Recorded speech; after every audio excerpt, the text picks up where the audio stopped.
Hello students and welcome you all in Chetan Bharat learnings.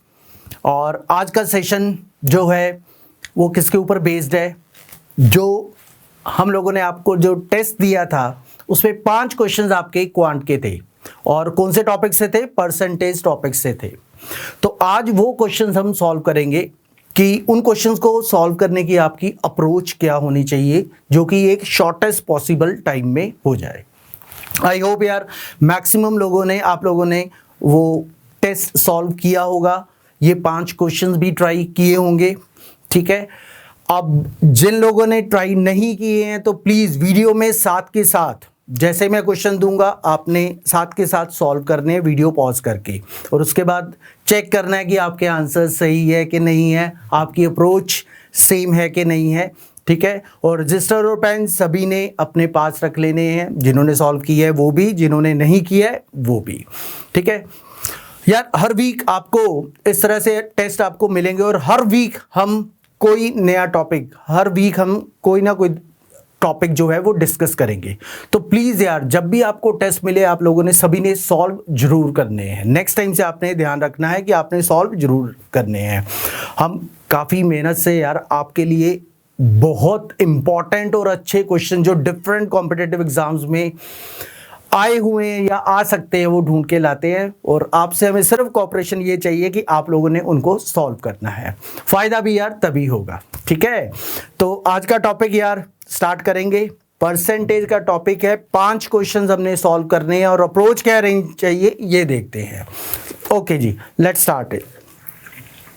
तो first question आपका ये है आपके सामने। In a test minimum passing percentage for girls and boys are 35% and 40% respectively, ठीक है। A boy scored 483 marks and failed by 117 marks. What is the minimum passing percentage for girls? चलो जी solve करते हैं, क्या इसका आंसर रहेगा। तो लेट अस स्टार्ट दिस। अब यार यहां पर हमें एक लाइन दी हुई है, इस लाइन को ध्यान से पढ़ो। क्या दिया हुआ है? A boy scored 483 marks and failed by 117 marks. भाई 483 आने के बावजूद भी ही वॉज फेल्ड बाय 117, तो what should be passing marks? क्या होने चाहिए बताओ भाई, क्या होने चाहिए यार? सिंपल है, passing marks it should be 483 plus 117. So can I say it should be 600? Passing marks कितने होने चाहिए? 600। अब उसके बाद क्या करेंगे?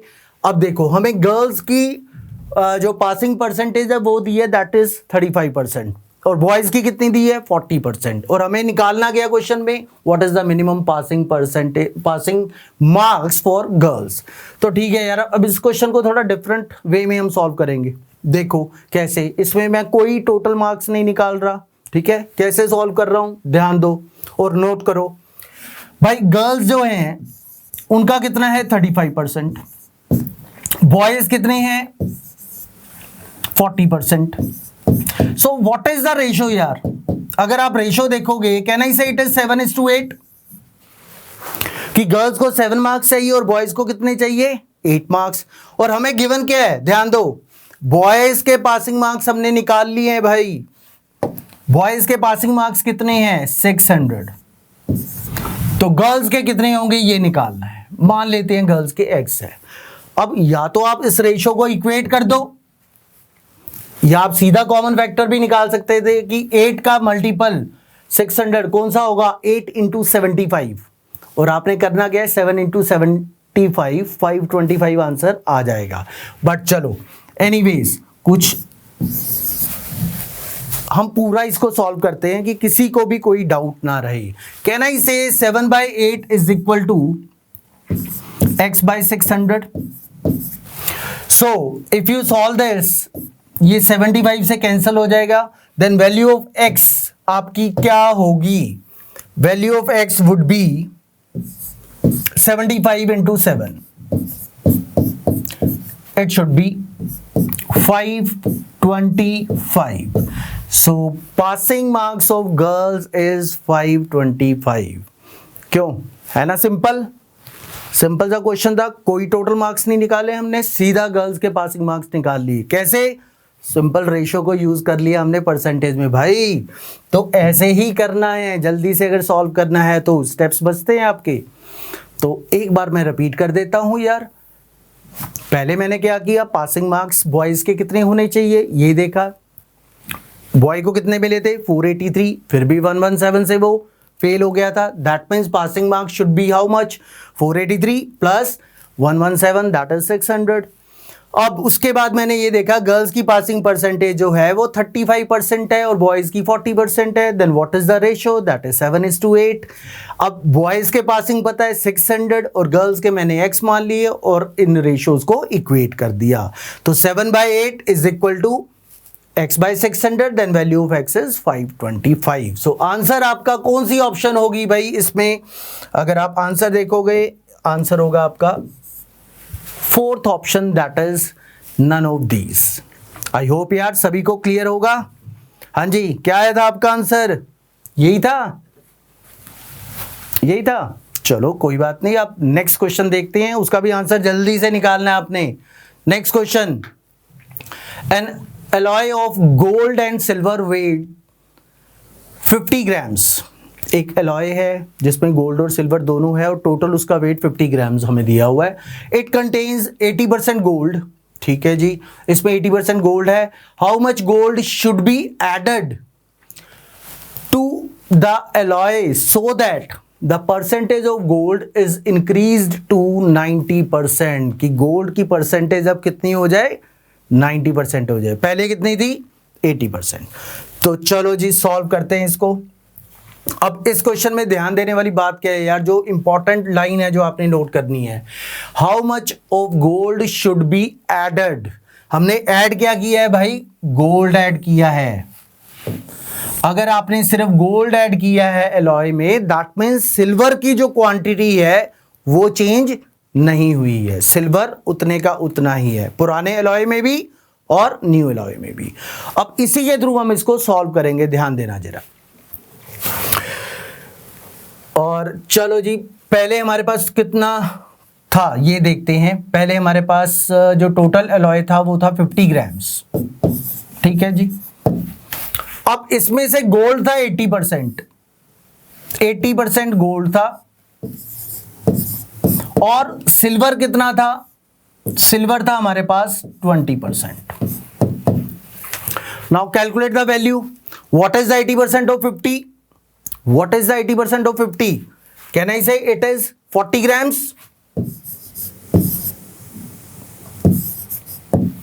सिंपल है यार, कैलकुलेट कर लो। 80% ऑफ 50 सॉल्व करना है, कोई बड़ी बात नहीं है यार। ये परसेंटेज तो बहुत जल्दी से आपसे सॉल्व होनी चाहिए। तो 40 ग्राम्स मैंने यहां लिख दिया गोल्ड की क्वांटिटी। अगर 50 में से 40 ग्राम गोल्ड था तो डेफिनेटली सिल्वर कितना होना चाहिए, कैन आई से 10 grams? Silver should be 10 grams. Clear? अब बढ़ते हैं आगे। अब क्वेश्चन में क्या दिया हुआ है, how much gold should be added to this alloy, कि हम कितना गोल्ड ऐड करें सच दैट गोल्ड की जो परसेंटेज है दैट इज 90%। ठीक है, अब देखते हैं इसको कैसे सॉल्व करना है। अब गोल्ड ऐड किया है भाई, सिल्वर ऐड नहीं हुआ है। सिल्वर अगर पहले 10 ग्राम्स था, अब भी कितना है, 10 ग्राम्स ही है। अब सॉल्व करते हैं जल्दी से इसको यार। क्या दिक्कत है, देखो कुछ मुश्किल नहीं है, ये क्वेश्चन बहुत इजी है, दिखने में लगता है। और एग्जाम में ये जो क्वेश्चंस करवा रहा हूँ, मैं बता रहा हूँ, ये सारे क्वेश्चंस एग्जामिनर के फेवरेट क्वेश्चंस है। ये क्वेश्चंस आपको हर साल कहीं ना कहीं किसी ना किसी एग्जाम में देखने को मिल जाएंगे, पक्की बात है। कॉम्पिटिटिव एग्जाम के ये फेवरेट क्वेश्चंस है। चलो अब देखेंगे। नाउ न्यू गोल्ड मान लेते हैं G1 है, न्यू सिल्वर मान लेते हैं S1 है, और गोल्ड कितना है भाई, 90% होना चाहिए कह रहे। ठीक है जी, 90% कर देते हैं। सिल्वर कितना होना चाहिए, डेफिनेटली बचा हुआ कितना, 10%। क्लियर है जी। नाउ यार बताओ मुझे ये रेशो क्या आ गई, कैन आई से ये रेशो इज 9:1? जीरो से जीरो कैंसिल कर दो, परसेंटेज से परसेंटेज कैंसिल कर दो। कैन आई से दिस रेशो इज 9:1? गुड। अगर ये 9:1 है तो कैन आई से gold is 9 times of silver? 9:1 का मतलब क्या हुआ भाई? यही तो हुआ। अगर रेशो 9:1 है तो जो गोल्ड है that is 9 times of silver. और सिल्वर हमें पता है कितनी क्वांटिटी है, सिल्वर चेंज नहीं हुआ है, ऐड क्या कर रहे हैं? गोल्ड। तो सिल्वर जितना पहले था उतना ही अभी भी है। पहले सिल्वर कितना था? 10। ठीक है, तो गोल्ड कितना होना चाहिए? 9 टाइम्स ऑफ दिस। तो 9 टाइम्स करो 10 का, कितना हो जाएगा? 90। पता लग गया? अब क्वेश्चन सॉल्व यार। पहले गोल्ड कितना था? 40 ग्राम्स। अब कितना है? 90 ग्राम्स। तो अब खुद बताओ भी कितना गोल्ड ऐड किया होगा? कितना ऐड किया होगा? सिंपल यार, 90 में से माइनस कर दो। गोल्ड कितना ऐड किया होगा? सिंपल माइनस करो। चलो इधर कर लेते हैं। गोल्ड एडेड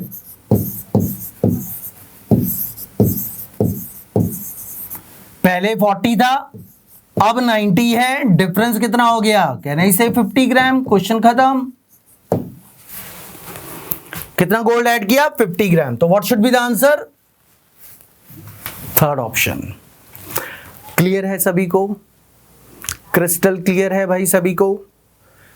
क्लियर होना चाहिए तभी हम नेक्स्ट क्वेश्चन पे बढ़ेंगे।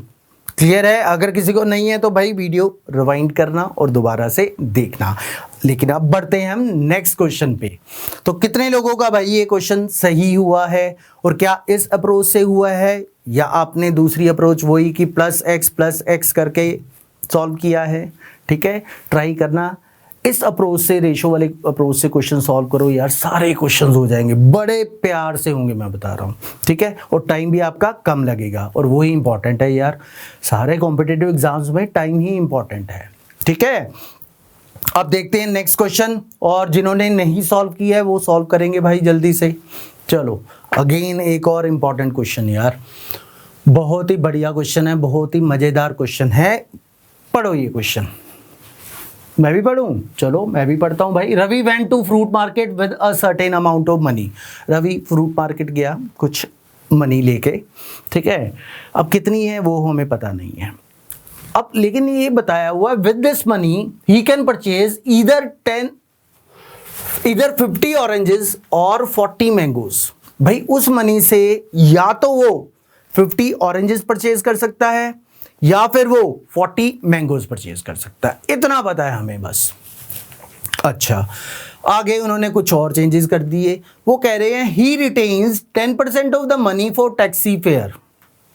अब भाई मार्केट गया है तो घर भी वापस जाना है ना, तो क्या किया उसने कि भाई जितनी मनी थी उसने उसका 10% टैक्सी के लिए रख लिया कि टैक्सी का फेयर दे देगा।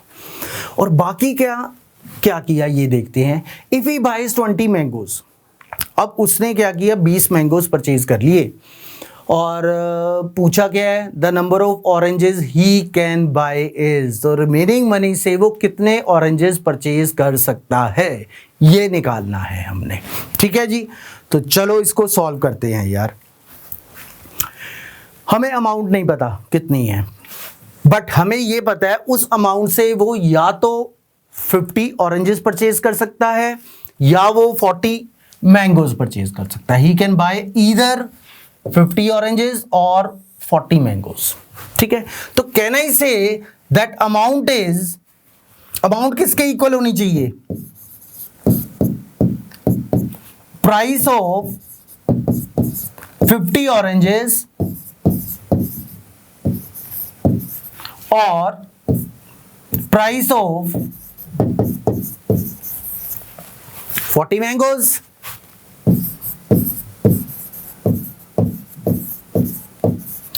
अब इस क्वेश्चन को कैसे सॉल्व करना है, आपकी अप्रोच क्या होनी चाहिए, ध्यान देना। ठीक है, जनरली यार हम लोग क्या करते हैं, भाई अमाउंट पता नहीं है, अमाउंट मान लेते हैं एक्स। भाई सारे लोग एक्स के पीछे ही पड़ जाते हैं कि एक्स मानना है। क्यों भाई? एक्स कुछ और मानते हैं। और क्या मानना है, अब ध्यान देना, कैसे भी क्वेश्चन आए, अगर जैसे मैं बता रहा हूं ना क्या अज्यूम करना है, आपके क्वेश्चन बहुत जल्दी सॉल्व होंगे। ये परसेंटेज में पढ़ सकते हैं, किसी भी टॉपिक में पढ़ सकते हैं। It could be time and distance, time and work. आपने नंबर में अज्यूम करना है हमेशा। पहली बात, नंबर्स में अज्यूम करना है। और नंबर क्या अज्यूम करोगे ये भी ध्यान देना है। नंबर क्या अज्यूम करना है भाई, इधर है प्राइस ऑफ 50 ऑरेंजेस इक्वल है price of 40 mangoes, total amount इसके इक्वल था। तो हमने जो अमाउंट माननी है, ध्यान देना, क्या मानेंगे अमाउंट हम यार? अमाउंट जो लेंगे वो लेंगे एलसीएम ऑफ 50 एंड 40। ये जो क्वांटिटी दी है इन दोनों का एलसीएम। तो मैं ये मान लेता हूं अमाउंट उसके पास थी 200 रुपीज। 50 और 40 के एलसीएम 200 रुपीज की, उसके पास टोटल अमाउंट जो थी वो 200 रुपीज थी। और हमें दिया हुआ है उस 200 रुपीज में वो 50 ऑरेंजेस परचेज कर सकता है। तो कैन आई से प्राइस ऑफ ऑरेंज, अगर 200 रुपए में 200 रुपीज में 50 ऑरेंजेस परचेज कर रहा है तो प्राइस ऑफ ऑरेंज क्या आ गया? 4 रुपीज पर यूनिट। तो हमें ऑरेंज का प्राइस पता लग गया भाई। ऐसे ही मैंगो का प्राइस क्या होगा बताओ? मैंगो का प्राइस क्या होगा? 200 बाय 40, 5 रुपीज पर यूनिट। ठीक है, लग गया पता। अब आगे क्या करेंगे? अब आगे ये करेंगे भाई, उसने 200 के 200 तो नहीं खर्च किए। उसने क्या किया था? क्वेश्चन ध्यान से पढ़ो। He retains 10% for the taxi fare. उसने टैक्सी फेयर के लिए 10% रख लिए।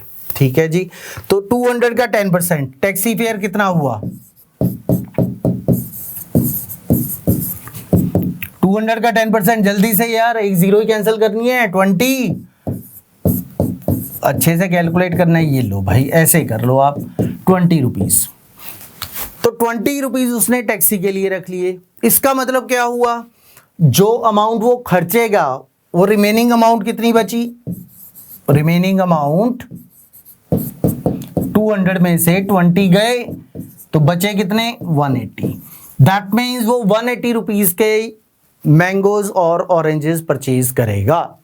ठीक है, अब हमें जो दिया हुआ था क्वेश्चन में, अब पढ़ लो आप क्वेश्चन। अब क्वेश्चन सॉल्व कर देते हैं। 180 रुपीज उसके पास बचे हुए हैं और उसने 20 तो मैंगोज परचेज करने हैं और बाकी के ऑरेंजेस, और हमें यही बताना है कि ऑरेंजेस कितने परचेज किए। अब देखो एक बात बताओ, अगर उसने 20 मैंगोज परचेज कर लिए, सपोज ही परचेज 20 मैंगोज, तो उसके कितने पैसे चलेंगे? एक मैंगो का प्राइस कितना था? 5 रुपीज, जो अभी हमने निकाला था भाई। ठीक है, ये नीचे निकाला था भाई।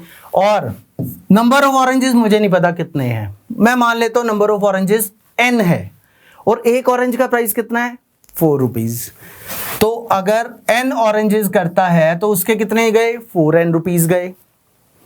ठीक, और टोटल उसके पास थे कितने भाई? वो 180 स्पेंड कर सकता है, क्योंकि बचे इतने हैं भाई। 20 रुपए तो गए टैक्सी में, टोटल 200 थे, तो बचे कितने? 180। अब यहां से यार n की वैल्यू निकालनी है। आई गेस आप लोगों ने सॉल्व कर लिया होगा। क्या आ रहा है आंसर? एग्जैक्टली, दैट इज 20 भाई। 20 इंटू 5, 100 ये हो गया, उधर जाके माइनस हो जाएगा, तो 4n इज इक्वल टू 80। तो n की वैल्यू यहां से क्या आ जाएगी? 20। That means he can buy 20 oranges with the remaining amount. तो आंसर आपका क्या हो जाएगा? Third option. सिंपल। आई होप सभी को क्लियर होगा भाई। बहुत ही एक्सप्लेन्ड वे में बता रहा हूं। हालांकि ये क्वेश्चन डायरेक्ट हम लिखते कम है, सोच के ज़्यादा आंसर्स करते हैं, पर कोई बात नहीं यार, अभी आप सीख रहे हो, अप्रोच देख रहे हो। जैसे ही अप्रोच पता लग गया, ऐसे क्वेश्चन जैसे मर्जी आ जाए आपने जल्दी जल्दी से कर लेने हैं, मुझे पता है। कोई बात नहीं, अभी सीखने का टाइम है, ध्यान से करो। रिपीट करूं? चलो रिपीट कर देता हूं। हमें ये पता था अमाउंट कितनी थी, तो भाई उस अमाउंट से या तो वो 50 ऑरेंजेस परचेज कर सकता था या 40 मैंगोज परचेज कर सकता था। तो कहना ही से जो भी अमाउंट होगी वो या तो 50 ऑरेंजेस के प्राइस के इक्वल है या फिर वो 40 मैंगोज के प्राइस के इक्वल है। अमाउंट हमेशा क्या अज्यूम करनी है? अभी मैंने बताया था आपको क्या अज्यूम करनी है। अमाउंट हमेशा अज्यूम करनी है LCM of these to timings. चलो एक बार रिपीट करता हूं ये क्वेश्चन आपको दोबारा से, ठीक है।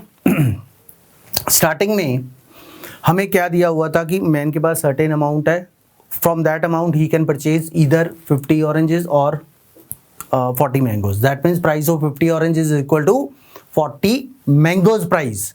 हमने अमाउंट क्या लेनी है ऐसे क्वेश्चन में, हमेशा LCM of these two figures जो दी होगी। तो एलसीएम और 50 और 40 हमने लिया तो 200 रुपीज़ आया, तो मैंने ये ज्यूम कर लिया उसके पास 200 रुपीज़ थे। अगर 200 रुपीज़ में वो 50 ऑरेंजेस परचेज कर रहा है, दैट मीन्स प्राइस ऑफ पर ऑरेंज क्या हो गया, 4 रुपीज़ पर यूनिट।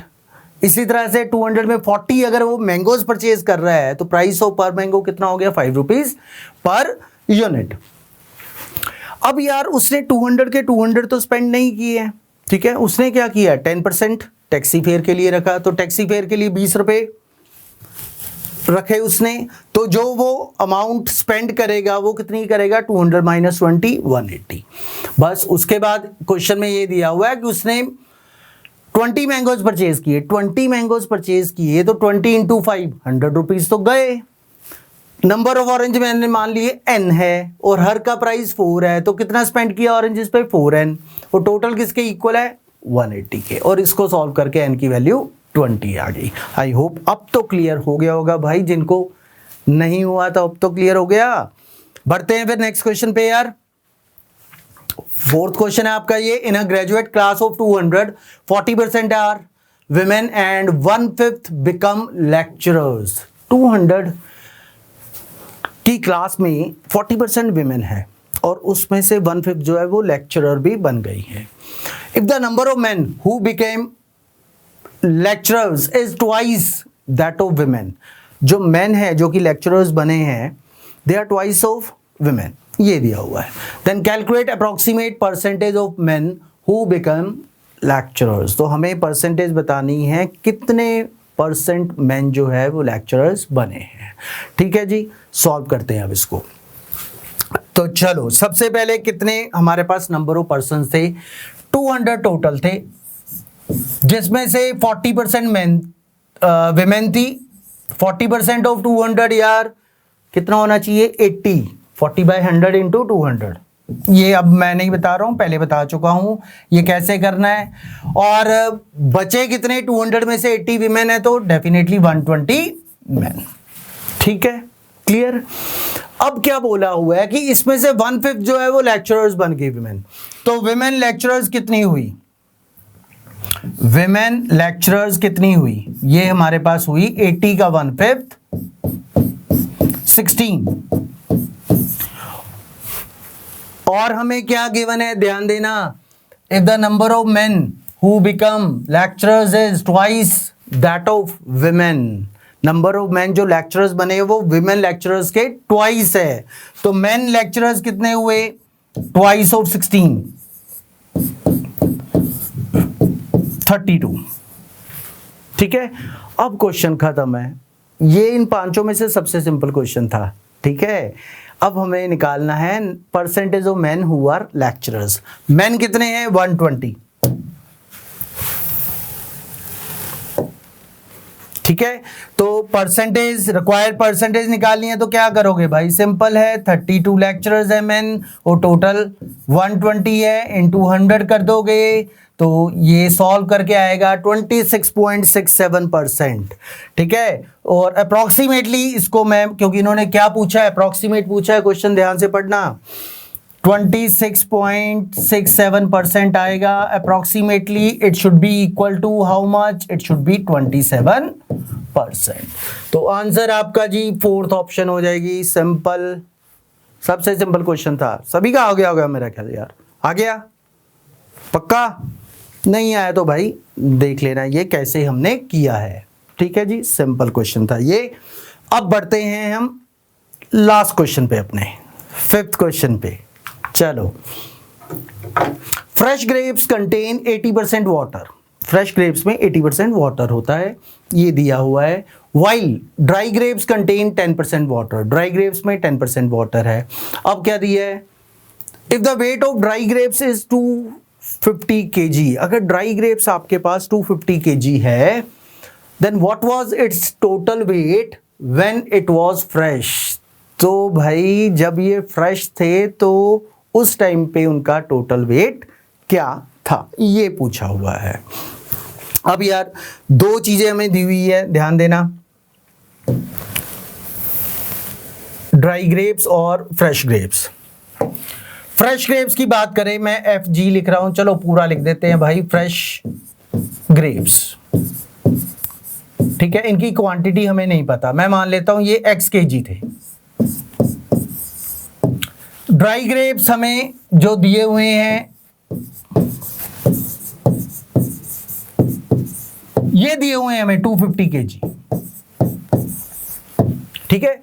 अब यार ग्रेप्स में बेसिकली वाटर का पार्ट हमें दिया हुआ है, तो बाकी जो बचता है वो क्या होगा, वो सॉलिड पार्ट होगा। उस सॉलिड पार्ट को हम पल्प बोल देते हैं, ठीक है, सॉलिड पार्ट को पल्प बोल देते हैं। तो मैं यहां पर लिख रहा हूं फ्रेश ग्रेप्स में वाटर और पल्प, ये लो पूरा लिख देते हैं, वाटर भी पूरा ही लिख देते हैं।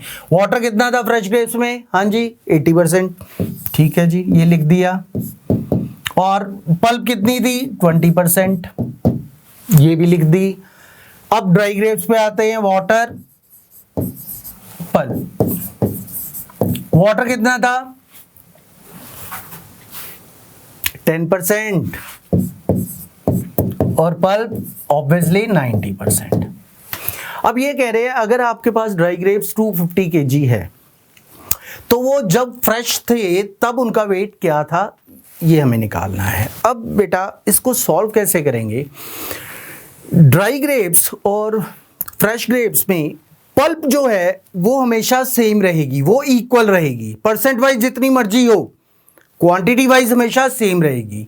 क्यों, क्योंकि यार जब फ्रेश ग्रेप्स होंगे उसमें 80% वाटर था, वाटर इवेपोरेट हो जाता है, लेकिन पल्प इवेपोरेट नहीं होती, वो उतने की उतनी ही रहेगी, ठीक है, वो चेंज नहीं होती। तो वाटर अगर आप देखो, फ्रेश ग्रेप अगर 80% वाटर था, 10% रह गया, क्यों, क्योंकि वो इवेपोरेट हो गया। बट पल्प की क्वांटिटी हमेशा सेम रहेगी, क्वांटिटी वाइज सेम रहेगी, परसेंटेज चेंज हो सकती है। अब यार हमें ये पता है पल्प जो ड्राई ग्रेप्स में है वो कितनी है, पल्प इन ड्राई ग्रेप्स, तो चलो लिख देते हैं pulp part in dry grapes, ये DG लिख रहा हूं मैं यहां पर, ठीक है। 90% ऑफ 250, यार जल्दी से बताना है भाई कितना होगा, कुछ नहीं है 250, 100% में से 10% माइनस कर दो 90 आ जाएगा। 100% कितना है 250 माइनस 10% 25, कितना हो जाएगा 225। और अदरवाइज आपकी कैलकुलेशन अच्छी है तो सीधा भी कर सकते हो। खैर 225 kg हमारे पास पता लग गई, पल्प ड्राई ग्रेप्स में से जो निकल रही है वो 225 kg है। अब हमें इतनी ही पल्प फ्रेश ग्रेप से चाहिए होगी, तभी हम उनको इक्वेट कर सकते हैं। तो मैं ये देखूंगा कि अगर 225 kg ड्राई ग्रेप से पल्प निकल रही है और फ्रेश ग्रेप मैंने टोटल कितने लिए हैं, ये कितने लिए हैं जल्दी से बोलो, ये लिए मैंने x और उसमें पल्प कितनी है 20%, तो कहना ही से 20% ऑफ x, और हमें पल्प कितनी चाहिए होगी, इन फ्रेश ग्रेप्स से भी हमें 225 kg ही चाहिए होगी। तो मैं पल्प को इक्वेट कर रहा हूं, इक्वल कर रहा हूं, क्योंकि मैंने बताया क्वांटिटी वाइज पल्प कभी भी चेंज नहीं होगी। तो 20% of x is equal to 225, तो x की वैल्यू निकालनी है, सॉल्व कर लो, x is equal to 225 into 5, तो ये आ जाएगा 1125 kg। तो अगर 1125 kg हमारे पास स्टार्टिंग में फ्रेश ग्रेप्स होंगे तो वो कितने ड्राई ग्रेप्स के इक्वल होंगे 250 kg के, ठीक है जी। तो जितनी pulp 250 kg of dry grape से निकल रही है उतनी ही pulp 1125 kg of fresh grape से निकलेगी। तो आंसर इस क्वेश्चन का क्या हो जाएगा यार, बिल्कुल फॉर्मेलिटी है, अब तो औपचारिकता रह गई है आंसर के लिए। आंसर क्या होना चाहिए इसका, option C 1125 kg। I hope सभी को ये क्लियर होगा। कुछ नहीं किया है, पल्प की क्वांटिटी को इक्वेट कर दिया है, वहां से हमारे पास फ्रेश ग्रेप्स आ गए हैं। Clear, done. तो चलो जी आगे तो फिर औपचारिकता है भाई, सिंपल सी बात है। Thank you. आई होप यार आप सभी को ये सेशन अच्छा लगा होगा, आपने इंजॉय भी किया होगा और आपने लर्न भी किया होगा डिफरेंट अप्रोच, शॉर्टेस्ट अप्रोच किसी भी क्वेश्चन को सॉल्व करने के लिए क्या होनी चाहिए। और मैं फिर रिपीट कर रहा हूँ यार, हम लोग ने ये सीरीज जो स्टार्ट की है, जो टेस्ट आपको मिल रहे हैं, इसका फ़ायदा हम लोगों को भी और आप लोगों को भी तभी मिलेगा अगर आप लोग ये क्वेश्चन सॉल्व करोगे और उसके बाद ये वीडियो देखोगे। तो अपनी तरफ से हम जो बेस्ट क्वेश्चंस है, एग्जामिनर्स के फेवरेट क्वेश्चंस है जो कॉम्पिटिटिव एग्जाम्स में आते हैं, वो लेके आ रहे हैं इस सीरीज़ में। तो इन क्वेश्चंस को अच्छे से नोट रखना अपने पास, अप्रोच अच्छे से सीखना और बस इतनी कोऑपरेशन करना अपनी तरफ से कि भाई आपने टेस्ट सॉल्व करने हैं और उनको एनालाइज भी बाद में करना है कि इनके सॉल्यूशंस अगर हुए भी हैं तो कैसे आए हैं इसके solution. So thank you for today students, मिलते हैं नेक्स्ट वीडियो में नेक्स्ट टाइम। ओके जी, हैव अ गुड डे।